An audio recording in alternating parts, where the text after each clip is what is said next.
Praise the Lord. So today we will reflect on Matthew chapter 13 onwards. Parable of the sower is a parable that we would have read many times, we would have heard many times, many sermons on it. But if you reflect on this parable, I have a question. I will actually start with a question just to engage all of you. If you think of it in a practical sense, it doesn't look like the sower is actually very intelligent. If you go and sow it on the rock, how can you expect the rock to give a fruit? So no one, who's intelligent will actually take seeds and throw it on the rock, right? It actually looks stupid. Why is the sower sowing it on the rock? The sower sowing the seeds on the rock. The sower went out to sow, and as he sowed, some seeds fell on the path. If it falls on the path, people will stamp it, and the birds came and devoured them. Other seeds fell on rocky ground. There's not much soil. There again, it looks foolish only. Fell on rockies. When you're sowing it on the field, it could also fall on the rocky and the path as well. But probably you should have saved, put it on the right area. Why is he putting it on this rock? The sun rose and they were scorched. Since they had no root, they withered away. So why is it? Why is the sower so careless? You would think that the sower is careless and putting it on the rock and the path and all that. So why is that? God wants us to understand that it is possible, with the cooperation with God, that even a rock, even if our hearts are hardened, as in it has become like a rock, we are not able to change by ourselves. God can still work there. It was not supposed to be trodden. God still wanted some fruits out of it. The seed that fell on the wayside, on the rocky places and all that, is nothing but a person who goes to the church every Sunday because their parents have been telling them to. They've been doing it for a long time. Just as a cultural, it is a more of a society where they meet a lot of people, but not really that it's God who is going to talk to them today. That is the wayside, falling on the wayside, falling on the rock. If you go to Revelation chapter 3 verse 15 to 19, it will be written there. So who these people are. Revelation chapter 3 verse 15 to 19. I know your works, they are neither cold nor hot. Would that you were cold or hot. So that because you are lukewarm, neither hot nor cold, I spew you out of my mouth, is what it says. For you say you're rich, you've prospered, I need nothing, not knowing that you're wretched, pitiable, poor, and naked. Sometimes we have a tendency to think we go into a comfortable position in our lives. We think, okay, everything is set, and we don't give as much priority, importance to God as much as we used to. So that is not the state in which God allows, that is not the state in which the roots of the word will really go into our hearts, will bear fruit in our lives. Unless the roots go into our hearts, we start meditating on the word, really trying to understand the word, our prayer life improves. We will not be able to bear fruits. That is, in our lives, we will not be able to see good things, us behaving in a right way in front of others. So the seed is, the seed perished in people's minds or hearts because they were not really, ready to receive it. So let's not pronounce them, pronounce any person who's receiving the word but not really giving fruit as, they are lazy or whatever it is. They're careless or whatever it is. But the problem is ours. We need to ask for grace. The more we pray, we are not able to really change or transform ourselves in a certain way. God will strengthen us. We can do all things through Christ who strengthens us. If we feel that we are not behaving according to how the Word of God is teaching us in certain aspects of our lives. Philippians 4:13, we can do all things through Christ who strengthens us. He is strengthening us at every moment in our lives. So the seed that fell into the stony places is when someone receives the Word of God with joy, but when someone makes it's like makes fun of him, maybe at workplace or whatever it is, or people look down on that person. they will stop doing that, spiritual activity altogether. They will give importance more for how people perceive them. Sometimes it might be friends.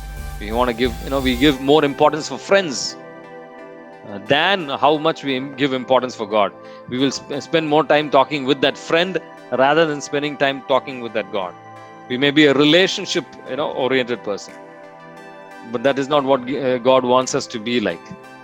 Peter asks Jesus, what will we get? We have left everything. We have left everything and followed you, God. What are we going to get? Is the question that, sometimes even we have in our lives. So what is it? How are we going to respond to this thought that God is putting in our lives? Who are you going to give importance to?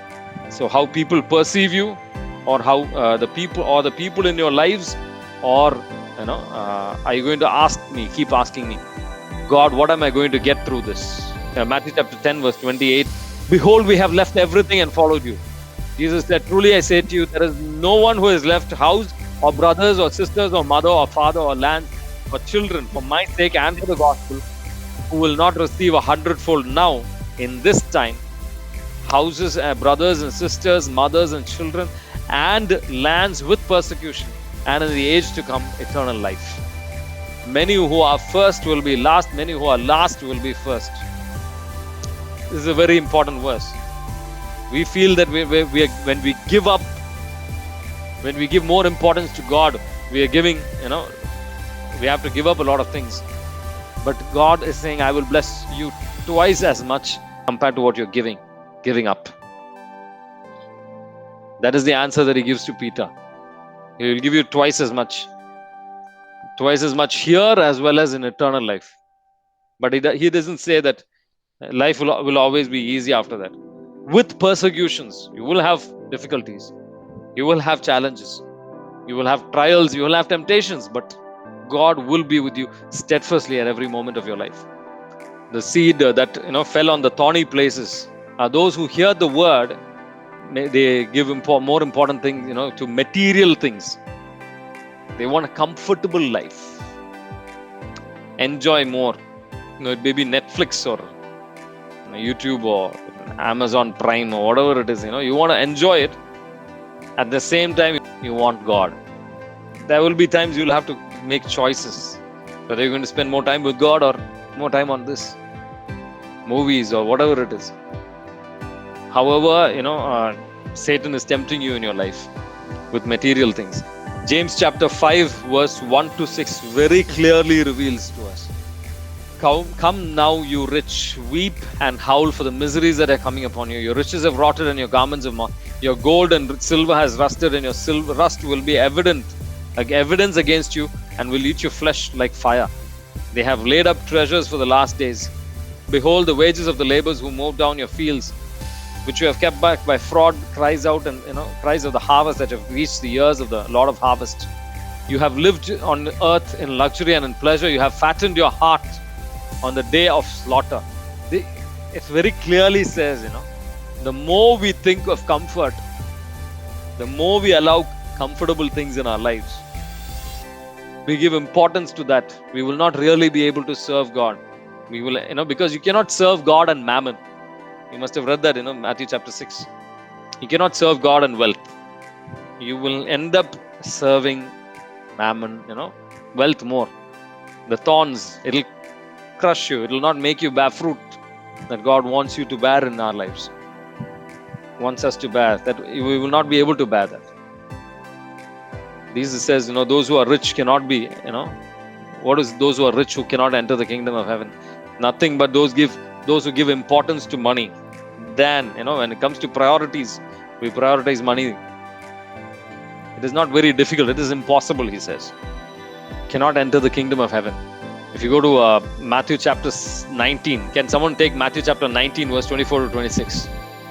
Then Jesus said to his disciples, in truth I tell you, it is hard for someone rich to enter the kingdom of heaven.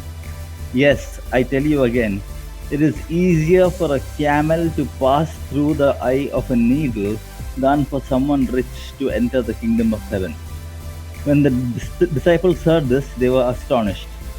Who can be saved then? They said. Jesus gazed at them. By human resources, he told them, this is impossible. For God, everything is possible. By human strength, these things are not possible. We cannot, by our own, strength, we will not be able to come closer to God. We need the grace of God because we are all attached to all these things. We need that, a detachment of all this. We need he who sins is a slave to sin. You need to be detached. John 8, which says, you will know the truth and the truth will set you free. We can do all things through Christ who strengthens us. That is why it says, with God, without God, all this is impossible. But with God, all things are possible. With God, with Jesus in our lives, we can overcome this. With Jesus in our lives, we can surely 100% overcome this. So we saw what is thorny places and all that. I mean, yeah, how it is.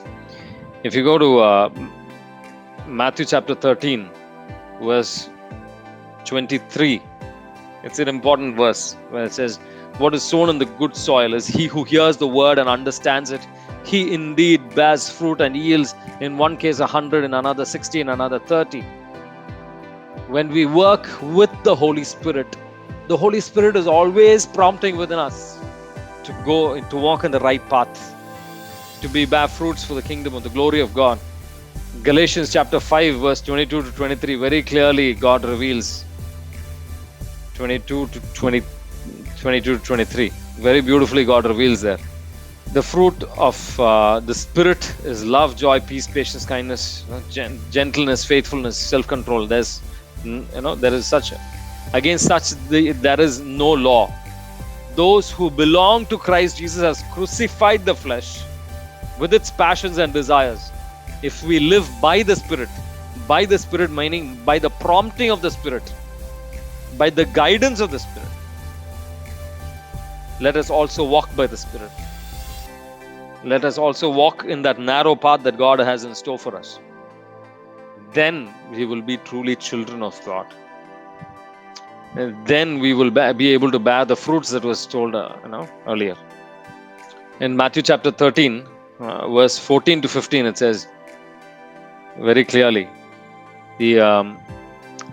with them indeed is fulfilled the prophecy of Isaiah, which says, you shall indeed hear but never understand. You shall indeed see but never perceive. For this people's heart has grown dull and their ears are heavy of hearing and their eyes have closed. But they perceive with their eyes, But lest they should perceive with their eyes and hear with their ears and understand with their heart and turn to me to heal them. What is Jesus saying? Yeah, it is nothing but he is trying to explain that it is a judgment that is coming on the people of Israel. God is still, their hearts have become like rock. They have not been able to really bear fruits there. Many of them will perish when during the time of the first century 70 AD thing. If you go to Isaiah chapter 6, verse 9 to 10, very clearly God will reveal that. Same verses. Even in Mark chapter 6, 4 to 12, chapter 4, verse 12. Let's go to the next part of it. So this is a very important. Okay, I would like you to focus on what I'm trying to tell you right now. Matthew chapter 13, verse 24 to 30, as well as verse 43.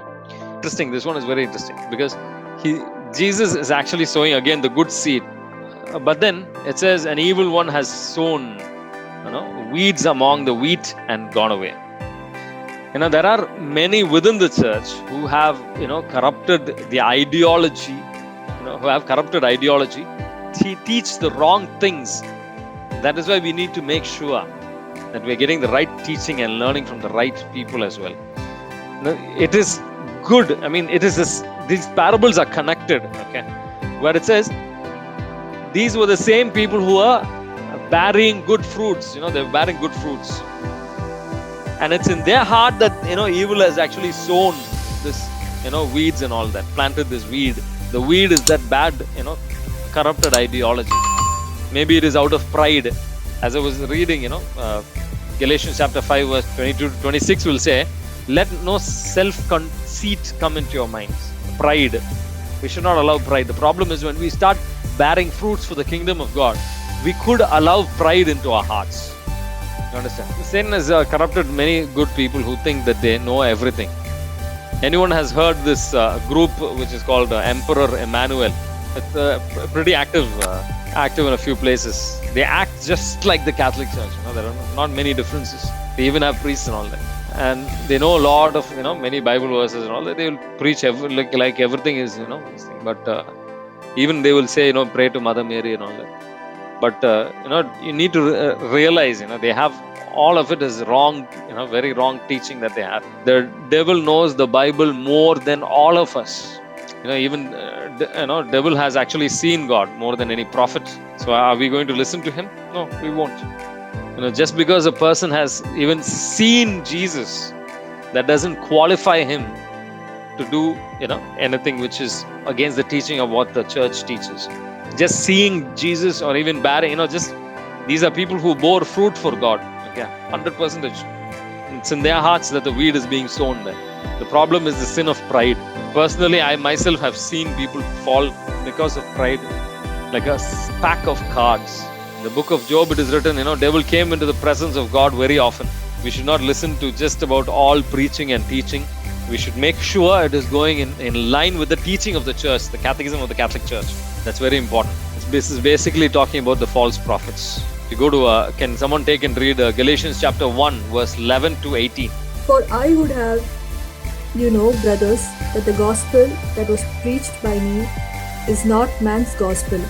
For I did not receive it from any man, nor was I taught it, but I received it through a revelation of Jesus Christ. For you have heard of my former life in Judaism, how I persecuted the church of God violently and tried to destroy it. And I was advancing in Judaism beyond many of my own age among my people. So extremely zealous was I for the traditions of my fathers. But when he who had set me apart before I was born, and who called me by his grace, was pleased to reveal his Son to me, in order that I might preach him among the Gentiles.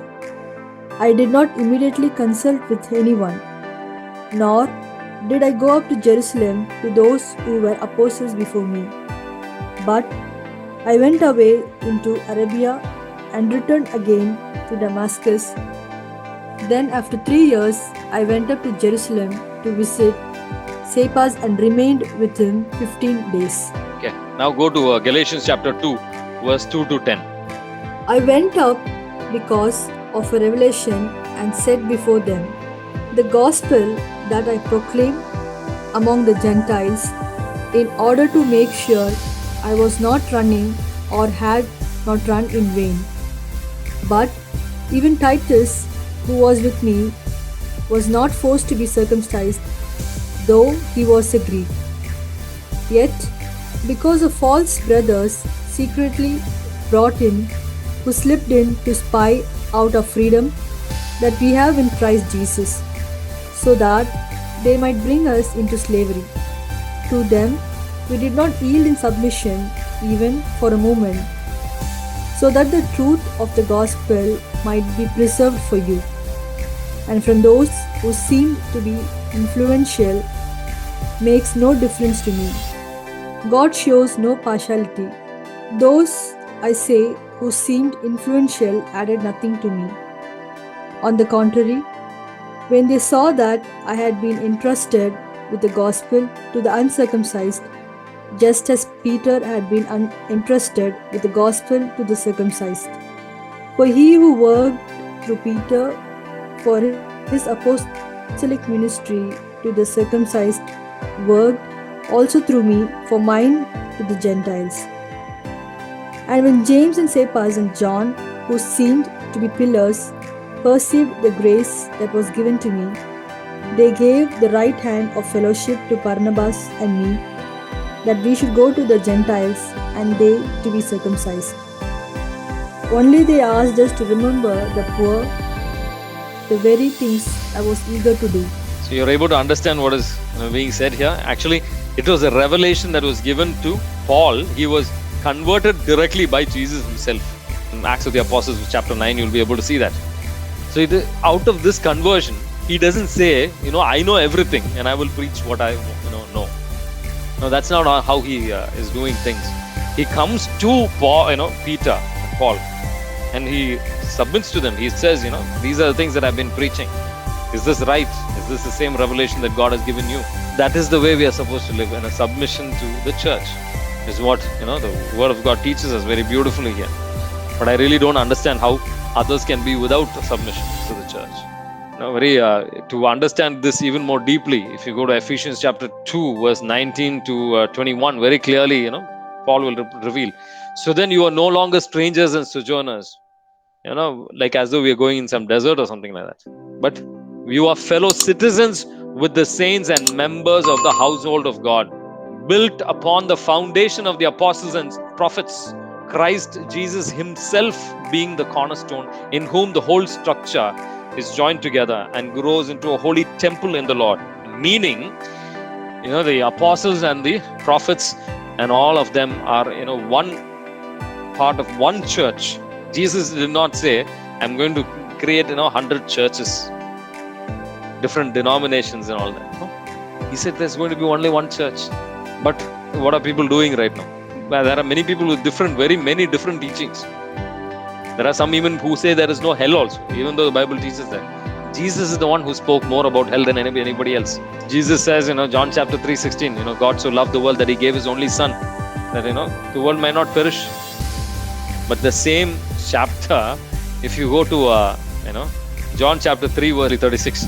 So he who believes in the Son has eternal life, but he who does not obey, believing alone is not enough. It has to come into obedience as well. The Son shall not see life, that is eternal life, but the wrath of God rests upon him. Very clearly it is revealed there. So then what kind of state are we living in? What kind of teaching are we giving? Are we accepting teachings only which please us? So we need to make sure all these teachings that we are receiving into our hearts is in line with the teaching of the Church, Catholic Church. That's very important. So let's go to the next part, that is from verse 31 onwards, the parable of the mustard seed. Matthew chapter 13, verse 31 to 34. Parable of the mustard seed, parable of leaven, and why Jesus speaks in parables as well. Sometimes we have a tendency, as we listen to many sermons and things like that, we have a tendency to think that, I have to grow a lot more to do much for God and all that. But like Jesus sows the kingdom in small number of disciples, expects it to grow into a worldwide church and go and preach the gospel to an entire world. As he reveals in Matthew chapter 28, verse 19. When we receive the word, all we need to focus on is take one step at a time. Go and share the word, whoever is willing to hear it, and expect that God will bring out that fruit, will bring that conviction. The conversion is, our duty is to preach the word, not to convert. Conversion is between that person and God. During the lockdown, God had given me the privilege one day to go and speak to a Hindu brother who had, who was tormented by a lot of stress with a lot of, evil spirits as such. So I went and prayed for him, and God did wonderful miracles there. Okay, but he insisted still that on his, and we tried to give him the gospel, the message of the gospel, but still he insisted on not accepting Jesus as his Lord and Savior. But we leave it up to God, so that one day he might listen to it and come back to God. Who knows? So Matthew chapter 13, verse 44 to 46. 13 verse 44 to 46. The three parables about the kingdom. The kingdom of heaven is like a treasure hidden in the field, which a man found and covered up. Then in his joy he goes and sells all that he has and buys that field. When it comes to God, I told this many times, I think, it's God does not like a half-hearted approach. It's an all-in or all-out. No half-hearted approach. No doubt we need to balance our time. But there is no half-hearted approach. Everything, it's an all in. Luke chapter 14 verse 33 will say, renounce everything. Don't be attached to everything. You cannot really truly come closer to God. Now, what mistakes that we do is we don't really give our heart completely to God. It's, just picturize your heart like an island. Okay. When we say, Lord, I surrender all, Lord, I give up all and all that, we still in that island, we've just given one part of our heart to Jesus. God says, give completely. He will reveal to us slowly and steadily this area, maybe this relationship that you have, or maybe this thing that you're holding on to is not something that you need to be holding on to. For you to come closer to me, you need to give up this relationship. You need to give up this thing, or you need to give up this attitude. We never know what it is, but but then joyfully, when we, with His grace, when we give it up, beautiful things are waiting to happen in our lives. Luke chapter 10 verse 27, we will see that rich man knows that he was lacking something. And that's why it says, Jesus says very clearly, that's why he goes and asks Jesus in the first place, what must I still do? What am I still lacking? There is something lacking within me. I know that I have still more to go closer to God. That's why he asks Jesus. He's done everything that's why it says Jesus loved him.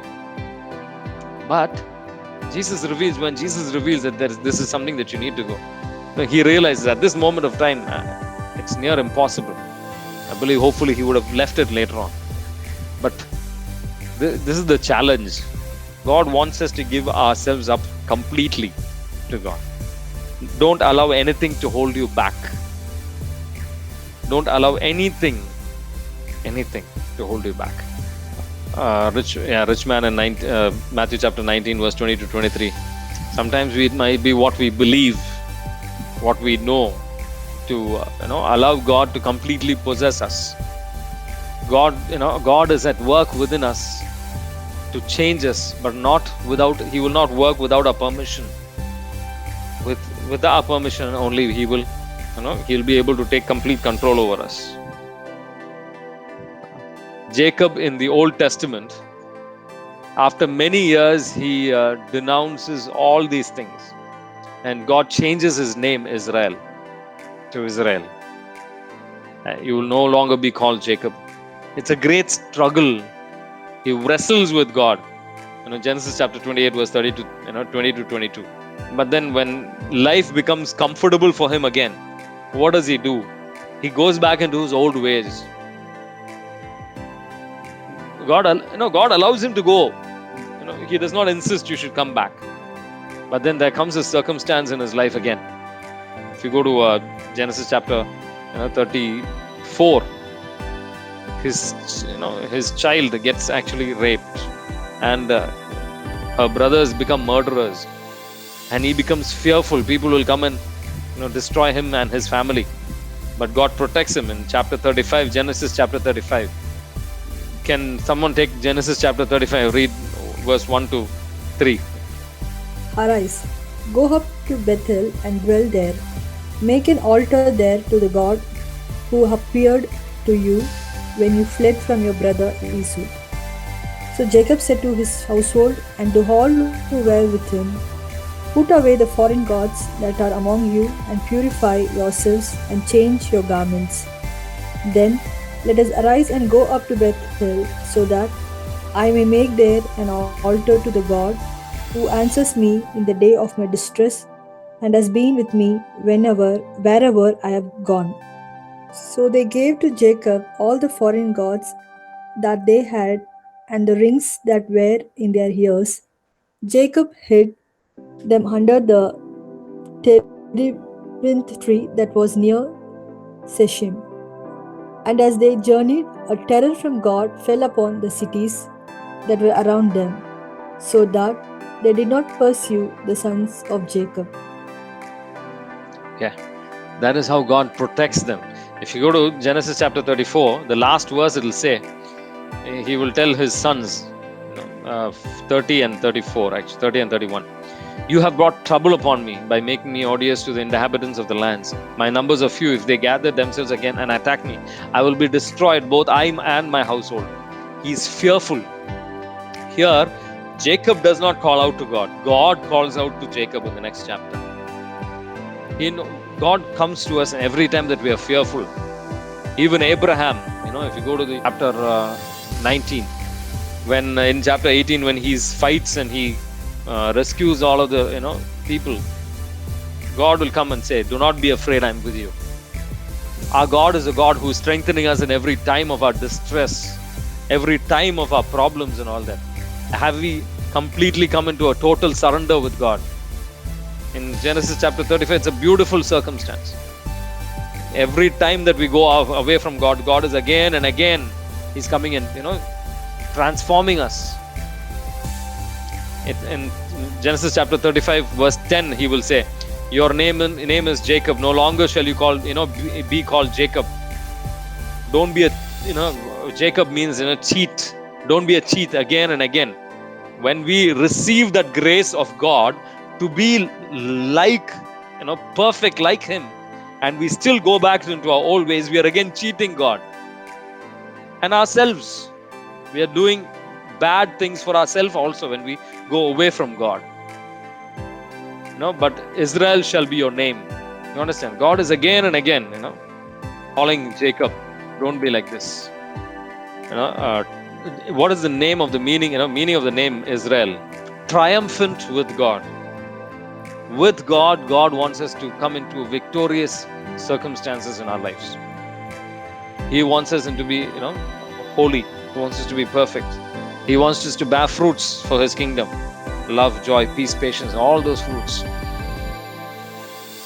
To be good in everything that we are doing, successful in everything that we are doing. Okay. But we look only for that success part of it. We want to do it by our own strength, but that will not work. You might, many of us would have seen that picture of, the little girl having a teddy bear in her hands. But God, Jesus has a bigger teddy bear in His hands. Jesus is not only asking for the teddy bear, He's also asking for ourself completely. Unless a grain of wheat falls to the ground and it dies, completely in and out, our attitude has to be changed. Matthew chapter 13, verse 53 to 57, you'll see that Jesus is not able to do many miracles. Jews, they do not believe. He was not able to do many extraordinary miracles like how the disciples were able to do, or many, in many other places also He will be able to see that. Matthew chapter 14, 1 onwards, 1 to 12. There's a very interesting incident that happens there. Can you tell me why was actually John the Baptist killed, murdered here? Because of Herod's evil desires. That's right. That's also right. But I don't think that is the only reason. What is the main reason? Actually, Herod was drunk over here. Drunkenness has this problem. Okay, so when first person who got drunk, Noah, Genesis chapter 9, you will clearly see that. Wherever people are drunk, chapter 9 verse 20, will lead to sin. Drunkenness will lead to sin. Cursing and things like this. You do whatever you ask you, I will give to you. In drunkenness and pride, he wanted to please the guests. He was not thinking of pleasing God, giving importance to God. So these are the things that will happen when you go into that stage. So you can see that in the life of Daniel, in a book of Daniel, chapter 5, verse 2 onwards. You will see that they were drunk. He will bring the holy vessels of Jerusalem, and he will drink with that also. Pride and drunkenness go hand in hand, doing many wonderful sins. He did a lot of wrong things and all that. And if you go to Ephesians chapter 5, can someone take that and read? Ephesians chapter 5, verse 17 to 20. Therefore, do not be foolish, but understand that the will of the Lord is, and do not get drunk with wine, for that is debauchery, but be filled with the Spirit, addressing one another in psalms and hymns. Okay. And for always and for everything, giving thanks in the name of the Lord Jesus Christ to God the Father. Understand here is, it is foolish, and you cannot understand the will of the Lord if you're drunk with wine. That is the first thing you need to learn here in these two verses. It is foolish, and you will not be able to understand the will of God if you're drunk with wine. So that is debauchery, and to be filled with the Spirit. That's what God wants us to be, filled with the Spirit. How can we be filled with the Spirit? Is when we address one another in hymns, psalms and hymns and spiritual songs, singing and praising the Lord with all your heart, and for in everything giving thanks. In every circumstance give thanks. Difficult circumstances, happy circumstances, joyful, give thanks, in the name of the Lord God Jesus, to God the Father. In the name of our Lord Jesus Christ, to God the Father we are giving thanks. Okay.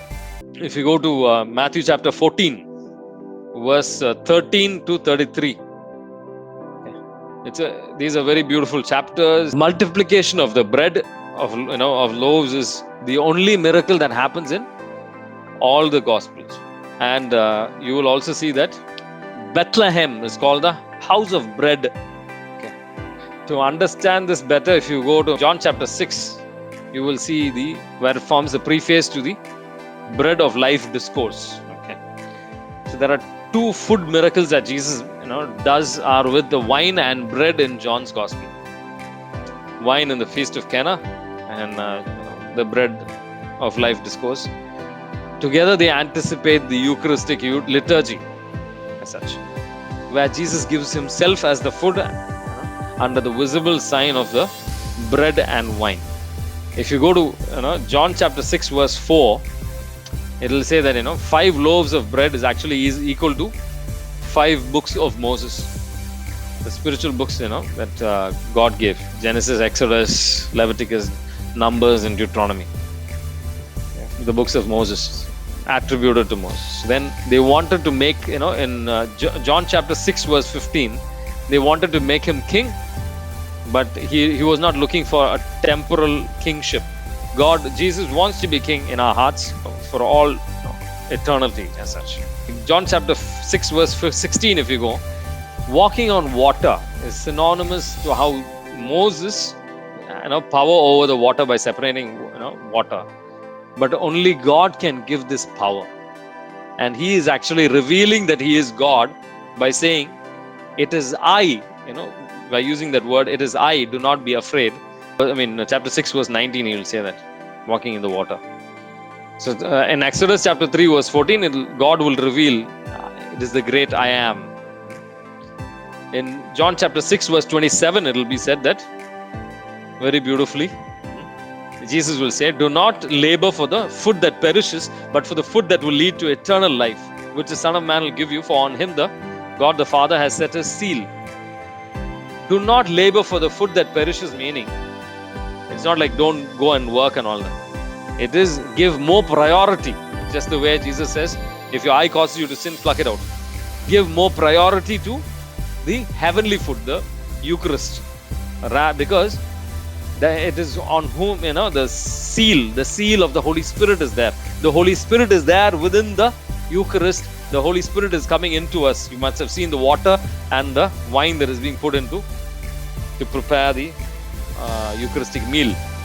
So there you receive the Holy Spirit as well as the blood of Jesus, who filled with the Holy Spirit, we will be satisfied, we will quench our thirst.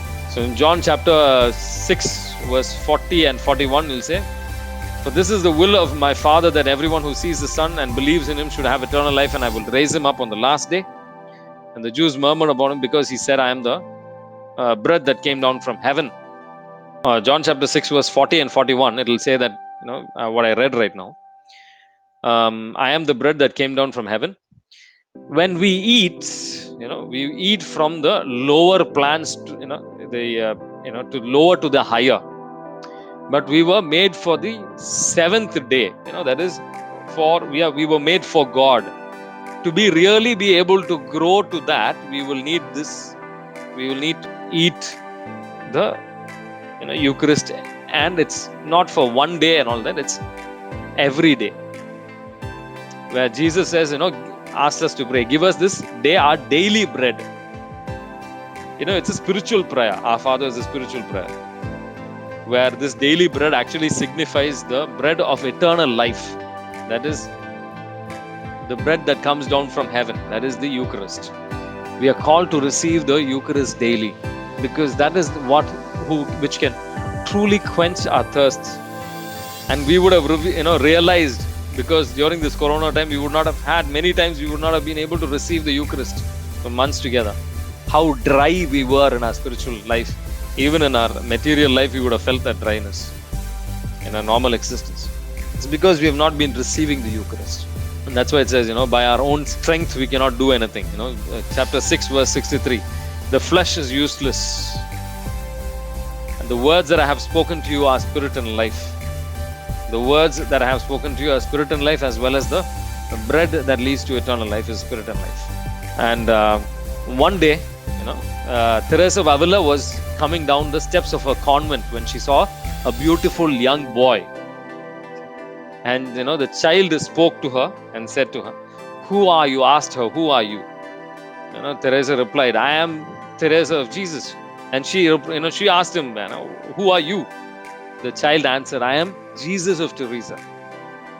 It brings us to more covenant rather than a contract. The Eucharist brings us into a more covenantal relationship. It's an exchange of persons. That's what we see there in the incident of Teresa of Avila, where she says, it is, we become one with Jesus. So if you were to call the New Testament and Old Testament, it's a new covenant and the Old Covenant. This is the bread of the new covenant. When we receive it, we become one with God. It is no longer I, that it is Christ who lives in me. We can say that. It is a beautiful oneness. I would like to conclude that, it's a beautiful oneness that God is bringing us into, as it says in Song of Solomon, chapter 2, verse 16. It says, "My beloved is mine and I am his." And we receive this Eucharist, we become, come into that kind of a oneness. Jesus is giving himself in this, and when Jesus meets Paul for his conversion, during his conversion, he says, "Why are you persecuting me?" We become one with Jesus when we receive this Eucharist. It's the source and summit of all, best form of prayer. When we receive it, we receive forgiveness for our sins, and it strengthens us not to sin again as well. Helps us to bear fruits of the Spirit. And when we receive it, we abide in him as he abides in us. John chapter 6, again, you would have seen that. Abide in me as I abide in you. When we abide in him, we will be able to ask anything and we will receive that. Because why? We will be asking in accordance with the will of the Father in heaven. John chapter 6, verse 56 will clearly tell that.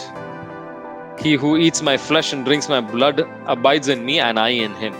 St. Ambrose will say that, as often as we drink, eat this bread and drink the cup, we proclaim the death of the Lord. If we proclaim the Lord's death, we proclaim the forgiveness of sins. If as often as his blood is poured out, it is poured out for the forgiveness of sins, I should always receive it, so that I may always, so that it may always forgive my sins. Because I always sin, I should always have a remedy for that sinfulness within me.